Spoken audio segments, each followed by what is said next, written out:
ചേനത്തണ്ട് ഓലൻ കഴിച്ചവരാണോ നിങ്ങളൊക്കെ? ഇന്ന് നമ്മൾ ട്രൈ ചെയ്തത് ചേനത്തണ്ട് ഓലനാണ്. ഇതാ ചേനത്തണ്ട് ഇതുപോലെ ചെറിയ കഷ്ണങ്ങളാക്കി കഴുകി വൃത്തിയാക്കി നമുക്ക് കുക്കറിലേക്ക് മാറ്റാം. ഇവിടെ നമ്മൾ ചേനത്തണ്ട് മാത്രമല്ല കൂടെ കപ്പക്ക കൂടി മുറിച്ചിട്ടിട്ടുണ്ട്.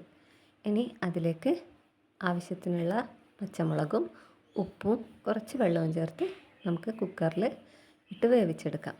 ഇതാ വേവിച്ചതിന് ശേഷം അതിലേക്കുള്ള വറവ് തയ്യാറാക്കുകയാണ്. വെളിച്ചെണ്ണ, കടുക്, അതുപോലെ വെളുത്തുള്ളി, ഒപ്പം ചുവന്ന മുളകും ഇത്രയും ചേർത്തിട്ടാണ് നമ്മളിതിലേക്ക് വറുത്തിടാൻ പോകുന്നത്. നന്നായിട്ട് ചുവന്നതിന് ശേഷം നമുക്കതിലേക്ക് ഒഴിക്കാം. എന്നിട്ട് എല്ലാം കൂടെ ഒന്ന് ഇളക്കി യോജിപ്പിച്ച് കൊടുക്കാം. നല്ല അടിപൊളി ടേസ്റ്റാണ്. വളരെ സിമ്പിളാണ്. ഒരു നാടൻ കറിയാണ്. എല്ലാവരും ട്രൈ ചെയ്ത് നോക്കണം കേട്ടോ. ഉറപ്പായിട്ട് നിങ്ങൾക്ക് ഇഷ്ടപ്പെടും. ഇങ്ങനെയാണ് നമ്മുടെ ഓലൻ്റെ ഫൈനൽ ലുക്ക്. എല്ലാവരും ട്രൈ ചെയ്യണേ. Thank you.